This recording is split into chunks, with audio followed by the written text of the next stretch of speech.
एकतेने भगवंताला प्रणाम करू। भगवान बाबा हनुमान जी को प्रणाम। महान त्यागी बाबा जुंदेव जी को प्रणाम। परमात्मा नमस्कार जी। भगवत प्राप्ति करता निष्काम कर्मयोग परम पूज्य परमात्मा एक सेवक मंडळ वर्धमान नागपूरच्या वतीने महान त्यागी बाबा जुंदेजीच्या आदेशानुसार एका भगवंताचे नववे मासिक भवन कार्य आदरणीय श्री संजयजी पाटवर्ग साहेब यांच्या निवासस्थानी ठीक 10 वाजता परमेश्वर कार्याला सुरुवात झाली आणि त्यांच्या निवासस्थानी परमेश्वराचे कार्य संपन्न झाले। त्या ब्रह्मपुरी येथील रुक्मिणी सभागृह या ठिकाणी एका भगवत कार्याच्या चर्चापैकीचं आयोजन करण्यात आलेलं होतं आणि ती या ठिकाणी चर्चापैठक सुरू झालेली आहे। त्या भगवत कार्याच्या चर्चापैठकीमध्ये स्वयं भगवान बाबा हनुमानजी उपस्थित आहेत। भगवंताला माझा प्रणाम। मानव धर्म संस्थापक परमपूज्य परमात्मा एक सेवक मंडळाचे संस्थापक पावसपूर्ती आमचे श्रद्धेय स्वयं महान त्यागी बाबा जुंदेजी या भगवत कार्याच्या चर्चापैठकीमध्ये उपस्थित आहेत। बाबाला माझा प्रणाम। एका भगवंताची प्राप्ती करण्यासाठी सोबत या मानव धर्माची स्थापना करण्यासाठी खांद्याला खांदा लावून सहकार्य करणारे सर्वांचे मातोश्री आई वाराणसी या ठिकाणी उपस्थित आहेत। आईला माझा नमस्कार जी। आजची या चर्चापैठकी अध्यक्ष माननीय श्री यादवरावजी पराते काकाजी मार्गदर्शक चंद्रपूर साहेबांना माझा नमस्कार जी। त्या भगवत कार्याच्या चर्चापैठकीचे उपाध्यक्ष आदरणीय श्री गिरधरभाऊ लांजेवार मार्गदर्शक नागवेड साहेबांना माझा नमस्कार जी। आजची या चर्चापैठकीचे सूत्रसंचालक माननीय श्री विजयभाऊ शिवणकर साहेब अरेनवरगाव साहेबांना माझा नमस्कार जी। या भगवत कार्याच्या चर्चापैठकीचे आयोजक तथा भानगोरे परिवाराचे मार्गदर्शक माननीय श्री दिलीप भाऊ राऊत मार्गदर्शक अरेनवरगाव साहेबांना माझा नमस्कार जी। भगवत कार्याचा सजलेला मंच आणि सजलेला मंचकावर परमपूज्य परमात्मा एक सेवक मंडळ अंतर्गत आदरणीय व्यासपीठावर उपस्थित मार्गदर्शक ज्येष्ठ सेवक कार्यकर्ता या सर्वांना माझा नमस्कार जी। वेळ आणि काम बाजूला सारून या परमेश्वर कार्याला उपस्थित परमेश्वराचे गुण घेऊन जाण्यासाठी या ठिकाणी उपस्थित मानवधर्म परमात्मा एक सेवक सेविका बालसेवक या सर्वांना माझा नमस्कार जी। मित्रांनो, या चर्चापैठकी विषयी हे कोणतेही मंडळाचे अध्यक्ष उपाध्यक्ष सचिव किंवा संचालक मंडळ आणि किंवा मार्गदर्शक सेवक सेविका यांच्या मार्गदर्शनानुसार या चर्चापैठकी विषय नाही। त्या चर्चापैठकी विषय माझ्या महान दैव जुंदेजींनी 4 तत्व 3 शब्द आणि 5 नियम आणि परमेश्वर कृपेचा मानवी अनुभव ही चर्चा बैठक आणि बाबाच्या आदेशानुसार ही चर्चा बैठक। मित्रांनो, आतापर्यंत या ठिकाणी पाटबर्वे परिवारापासून सेवक आणि मार्गदर्शकापर्यंत या ठिकाणी विचार झालेले आहेत। भूतकाळामध्ये बरेचसे मार्गदर्शक आणि सेवक सांगत असतात की या मार्गाला जुळणारा प्रत्येक सेवक हा कुटुंबामध्ये कुठेतरी दुःखी असते, तोच या मानवधर्म परमात्मा एक मार्गाचा स्वीकार केलेला आहे। बरोबर आहे साहेब? गाजेवर साहेब बरोबर आहे? परंतु मी अपवाद आहे साहेब। या दिवशी मानवधर्म परमात्मा एक मार्गाच्या पहिल्या दिवशी पाय ठेवला होता, त्या दिवशी माझ्या कुटुंबात कोणत्या प्रकारचे दुःख नव्हते। माझ्या कुटुंबात मी, माझी पत्नी आणि माझी एक मला फक्त मुलगी होती। एक माझा उद्देश होता की आपण कुठंतरी काहीतरी कार्याला जुळून म्हणतात, गांधीवार साहेब म्हणतात की गुरुशिवाय मार्ग नाही। म्हणून मला पण एक वाटलं की या वर्तमान काळापासून या भविष्य काळामध्ये माझ्या आणि माझ्या कुटुंबातील सर्व सदस्यांचा जीवन हा सुखी आणि समाधानी जावा या उद्देशानं मी हा मानवधर्म परमात्म्याचा मार्ग स्वीकारला। संपला विषय माझा। परंतु ताई दादा तुम्हाला मी सांगतो, या मानवधर्म परमात्मा एक मार्ग स्वीकारण्यापूर्वी माझ्या महान त्यागी बाबा जुंदेजींनी त्यांच्या सहकार्याने त्यांच्या हातभाराने मानव मंदिर सांस्कृतिक भवन वर्तमान नगर या ठिकाणी सजलेला आहे आणि तो भवन मी या धर्माला जुळण्यापूर्वीच बघितलेला आहे। त्या ठिकाणी बरेचसे सेवक सेविका आहेत। या धर्माला जुळण्यापूर्वी किती सेवक आणि सेविका बाबांनी बांधकाम केलेला त्या ठिकाणी सजलेला मानव मंदिर आहे। त्या मानव मंदिर किती सेवक आणि सेविकांनी बघितलेला ते हात वर करावा। 1 2 3 4 5 6 7 8 10 लोक असतील अंदाजे, मागे बहुतेक अजून 5 6 10 म्हणजे अंदाजे 20 सेवक सेविका या धर्माला जुळण्यापूर्वी बाबांनी बांधलेला मानव मंदिर सांस्कृतिक भवन बघितलेला आहे। मी पण बघितलेला आहे, पण मी तुमच्यापेक्षा वेगळ्या रूपाने बघितलेला आहे। दादा म्हणतात या ठिकाणी सत्य ते सांगितले जाते, कोणीही या ठिकाणी खोटं बोलत नाही। याच्यात माझं लग्न झाला तेव्हा माझी जीवनसाथी म्हणून मला पत्नी झाली आणि दुसऱ्या दिवशी माझ्या वडिलांनी कोणता कार्यक्रम केलेला होता माहिती आहे? सत्यनारायणची कथा। तुमचे केलं असेलच तेव्हा ताई, मार्गाजीनापूर्वी चष्मेवाले ताई, आडनाव माहित आहे तुमचं? सत्यनारायणची कथा झाली असेल ना तुमची? तशीच माझी पण सत्यनारायणची कथा माझ्या वडिलांनी त्या ठिकाणी निवासस्थानी घडवून आणली। त्यावेळी सत्यनारायणची कथा करणारा कथाकार फक्त लीलावती आणि कलावतीची कथा सांगून कथा संपवायची, परंतु या ठिकाणी कथा नाहीये। त्या परमेश्वर कृपेच्या मानवी अनुभवावर या धर्माला जुळणाऱ्या सेवकाला प्रत्यक्ष काय अनुभव झालेला आहे, काय अनुभव परमेश्वराकडून मिळाले आहे ते अनुभव या ठिकाणी कथन केल्या जाते। मी परत मागे जातो, म्हटलं होतं मी वेगळ्या स्वरूपानं बाबांनी बांधलेला मानव मंदिर सांस्कृतिक भवन बघितलं। ती तारीख आहे 8/5/1998 ची गोष्ट। मी त्या दिवसाला त्या मानव मंदिर मध्ये गांजेवार साहेब नवरदेव म्हणून मी गेलेलो होतो। काय म्हणून गेलो मी? नवरदेव। गंमत नाही, खोटं सांगणार नाही, ताईला हसा येत आहे। माझं नियोजित लग्न 8/5/1998 साली माझं लग्न मानव मंदिर सांस्कृतिक या ठिकाणी संपन्न झालं। मी स्वतःला भाग्यवान समजतो, भाग्यवान आणि भाग्यशाली समजतो आहे। कुठेतरी मी या ठिकाणी माझं लग्न झालं, मला जीवनसाथी मिळाली।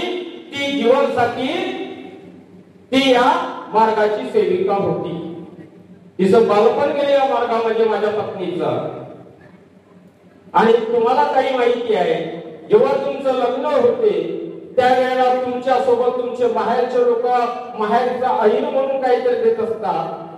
त्याच पद्धतीने माझ्या पत्नीला माहेरचं ऐन म्हणून काहीतरी दिलं, परंतु माझ्या पत्नीचा आत्मविश्वास, त्या माझ्या पत्नीची आत्मीयता त्या परमेश्वरी प्रती असल्यामुळे माझी पत्नी आपल्या सोबत परमेश्वरी कृपेचा मानवी अनुभवाचे पुस्तक सोबत घेऊन माझ्या निवासस्थानी आली नांदायला लागली।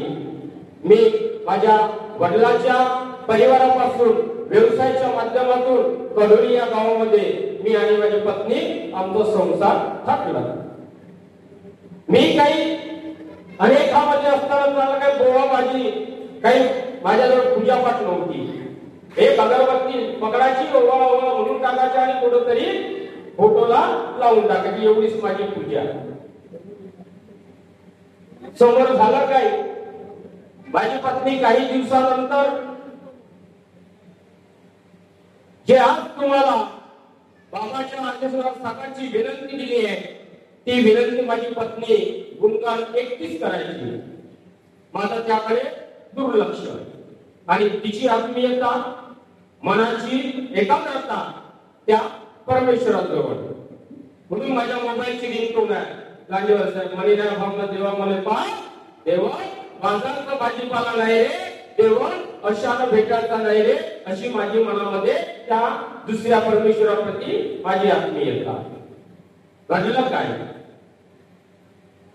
5/3/2003 ला मी माझ्या नवीन घराचं वास्तुपूजन केलं। 5/3/2003 ला मी माझ्या नवीन घराचं वास्तुपूजन केलं आणि 2004 मध्ये माझी पत्नी गरोदर होती आणि बालपणाचं काही दिवस बाकी उरलेले होते, अशा वेळी मी माझ्या आईला, माझ्या जीवनसाथी पत्नीला घेऊन घेण्याकरता मी माझ्या कबरीला बोलवून घेतलं. झाली तयारी जाण्याची. सकाळी झोपून उठले, आंघोळ झाली, माझ्या पत्नीची आंघोळ झाली, मुलीची आंघोळ झाली, माझी आणि माझ्या आईची सुद्धा आंघोळ झाली. ताई, तुम्हाला जाणीव आहे त्या गोष्टीची, पुरुषांना नाही. या सेवकांना त्याची जाणीव नाही आहे, ते जाणीव फक्त तुम्हाला आहे. निघण्याची तयारी अकस्मात परमेश्वराने घडवलेला, घडामोडीकडून घडवलेला योगायोग. माझ्या पत्नीच्या कमरेला आणि पोटामध्ये कोणताही त्रास नाही आणि अचानक तिच्या योनी मार्गातून रक्तस्राव सुरू झाला. एवढा रक्तस्राव सुरू झाला की एवढी जागा त्या ठिकाणी रक्तस्रावानं मापली गेली. म्हणतात वैद्याचा मुलगा गांगडो होऊन मेला, अशी परिस्थिती त्यावेळी माझ्यासोबत. मग काय झालं, एका सिस्टरला आणि एका ताईला मी घरापर्यंत बोलवून घेतलं. आली ताई आली, सिस्टर आली आणि मी स्वतः वैद्यकीय व्यवसाय माझ्याकडे असल्यामुळे मी ते प्रोसेस, डिलिव्हरीची प्रोसेस सुरू केली. इंजेक्शन लावलं, सलाईन लावलं आणि आम्ही बाळंतपणाला सुरुवात केली. काही क्षणातच आमच्या लक्षात आला की पोटामध्ये असलेला अब्रक बाळ हा त्याच वेळी पोटामध्ये मरण पावलेला होता. काय होता? पोटामध्ये तो बाळ मरण पावलेला होता. हे हा अनुभव आहे तो माझा मार्गात येण्यापूर्वीचा, मार्गात येण्यापूर्वीचा हा अनुभव. हे सुरुवातीला समजला की या मार्गामध्ये येणारा प्रत्येक कुटुंबातला व्यक्ती हा दुःखी असतो, पण मी मार्गात आलो त्या दिवशी दुःखी नव्हतो. आणि हा अनुभव मार्गात येण्यापूर्वीचा. कोणताही सेवक असेल किंवा कोणतीही सेविका असेल, मार्गात येण्यापूर्वीचा अनुभव प्रत्यक्ष या परमेश्वर कृपेच्या गुणाच्या चर्चापटिकेमध्ये सांगत नाही, पण मी सांगतोय तुम्हाला. आणि आत्मा बोध घेण्यासारखा हा अनुभव आहे. आणि तुमच्यासाठी खास क्रिया सुरू झाली. शक्तीचे प्रयत्न माझे सिस्टरचे आणि ताईंचे.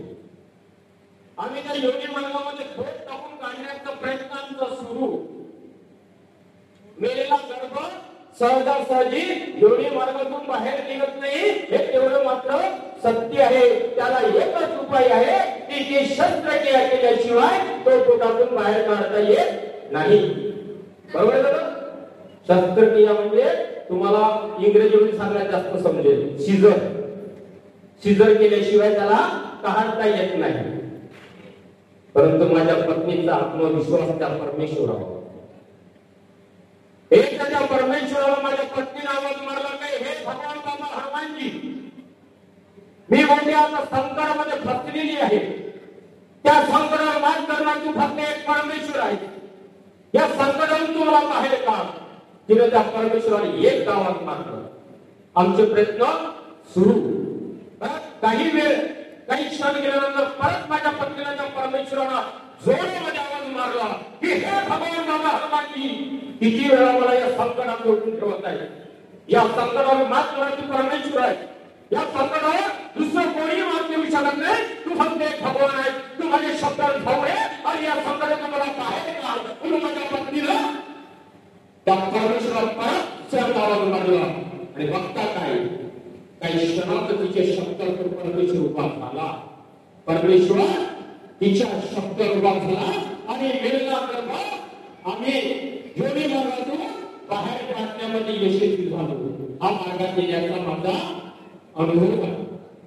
खऱ्या अर्थानं मला तुम्हाला सांगावं वाटतं मित्रांनो, मार्गात येण्यापूर्वी अनुभव तिला कसा काय अनुभव मिळाला? कारण ती आपल्यासोबत परमेश्वर कृपेचा मानवी अनुभवाचे पुस्तक समोर घेऊन आली होती. खऱ्या अर्थाने ती बालपणापासून त्यागाच्या कार्यापर्यंत, त्यागाच्या कार्यापासून लग्न होईपर्यंत त्या परमेश्वराला मानलं होतं. म्हणून ती परमेश्वराची, तिची आत्मीयता त्या परमेश्वरावर असल्यामुळे ते सोबत आपल्या त्या परमेश्वर कृपेचा मानवी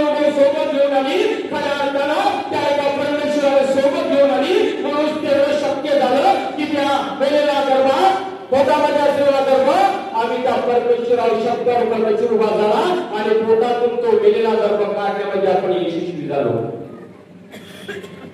हे या गोष्ट 2004 ची. आणि परत काही महिने लोटून गेले आणि डिसेंबर 4 मध्ये मला असं आता वाटला की आपण परत आपल्या मनामध्ये अशा प्रकारचे दुःख आले नाही पाहिजे म्हणून डिसेंबर 2004 मध्ये मानव धर्म परमात्मा एक मार्गाचा मी स्वीकार केला. आणि स्वीकार केल्यानंतर परमेश्वर कृपेचा अनुभवाच्या माध्यमातून माझ्याजवळ भरपूर काय अनुभव आहे. परंतु वेळ कमी असल्यामुळे मी जाता जाता फक्त सेवकांना सांगण्यासाठी एकच सांगतो आहे की हवनाचे महत्व किती आहे. मुक्काम लालच, तालुका वर्षा, जिल्हा गडचिरोली या ठिकाणी साहेब मराठी काकाजी अशा व्यासपीठावर एका मार्गदर्शकाने म्हटलं होतं की मी हवनाला महत्व देत नाही. एका मार्गदर्शकाने म्हटलं होतं मी हवनाला महत्व देत नाही. मला तुम्ही सांगा महान त्यागी बाबा जोंधळेजीने एका परमेश्वराची प्राप्ती कुठून केली, कशी केली? भगवान बाबा हनुमानजीच्या मार्गदर्शनानुसार ज्यावेळी कल्पवृत्ती शक्ती टिकाऊ करून ठेवलेली होती अशा वेळी महान देव जोंधळेजीने प्रतिप्रश्न भगवान बाबा हनुमानजींना केला होता. त्यावेळी हनुमानजी आणि म्हटलं होतं की एका सृष्टीमधला परमेश्वराला प्राप्ती करायची असते तर 5 दिवसासारखे हवन करावं लागेल तेव्हा सृष्टीमध्ये एका परमेश्वराची कृपा प्राप्त होईल. बरोबर आहे दादा? मग बाबांनी हवनाची सुरुवात केली. 5 दिवस कीर्तन हवन केले आणि त्या एका परमेश्वराची प्राप्ती केली. आणि आज माझ्यासारखा मार्गदर्शक अशा व्यासपीठावर म्हणतो काय मी हवनाला महत्व देत नाही. हे चुकीचं आहे. मार्गदर्शक समजा असं म्हणत असेल का मी हवनाला महत्व देत नाही मग हा सेवक काय शिकणार आहे, सेवक काय लागणार आहे? सेवक एवढंच लागेल की मार्गदर्शक हवनाला महत्व देत नाही तर मग सेवक देवीला काय महत्व देणार आहे? मग खरं कसे एकट्याला होऊन घालवा. आणि बाबांनी सांगितले त्या झाल्यानंतर 9 हवन घालवा आणि 9वा हवन त्या एकट्या सेवकानेच घडवावे. पण मला आज वेगळं दृश्य गिरधरजी लांजेवार मार्गदर्शक नागभीड यांच्या उपस्थितीमध्ये आणि माझ्या उपस्थितीमध्ये वेगळ्या सवण्याची रूपरेषा त्या ठिकाणी दिसली. असो त्यांचा मार्गदर्शन त्यांची कार्यप्रणाली त्यांच्यात परत एक अनुभव जाता सांगतो आहे मित्रांनो. छोटासा अनुभव आहे. वेळाचा छोटासा एवढी दिनांक 2 ऑक्टोबरची दसरा 2 ऑक्टोबरचा होता. 2 ऑक्टोबरला माझ्याकडे आदरणीय श्री खोले पाटील साहेब व्हिडिओचा नमस्कार करा. खोले पाटील साहेब ते नाणेची साध्या गाठी सेवक आहे. यांचा मला 1 तारखेला फोन आलेला होता आणि त्यांनी म्हटलं की डॉक्टर साहेब मी एक सेवक तुमच्यापर्यंत घेऊन येतो. मी म्हटलं आज नागपूरला आहे 1 तारखेला, 2 तारखेला तुम्ही घेऊन या. परत मी 3 तारखेला बाबाच्या पुण्यस्थिती निमित्त नागपूरला जाणार. मग त्याने 2 तारखेला माझ्याकडे एक सेवक घेऊन आले. त्या सेवकाचा नाव आणि आडनाव खूप कठीण आहे म्हणून मी फक्त सेवक म्हणतो आहे. आणि त्याचा समाज खमती समाज त्यांनी साहेब माझ्याकडे आल्यानंतर मी त्यांना कारण विचारलं मार्ग देण्याचे कारण काय आणि किती दिवसापासून तुमची सेवा क्रिया सुरू आहे. त्यांनी म्हटलं साहेब मी 13 महिने झाले एका परमेश्वराचे कार्य करतो. किती महिने? 13.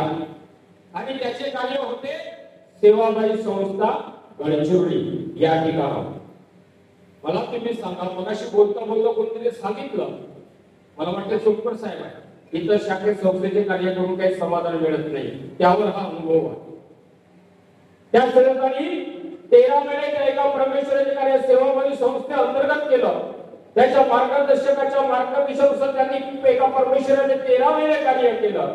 आणि 2 तारखेला माझ्याकडे आला आणि त्यांना मी विचारलं 13 महिन्याच्या कालावधीमध्ये तुला काय समाधान आहे आणि काय परमेश्वराचे गुण मिळाले ते सांग.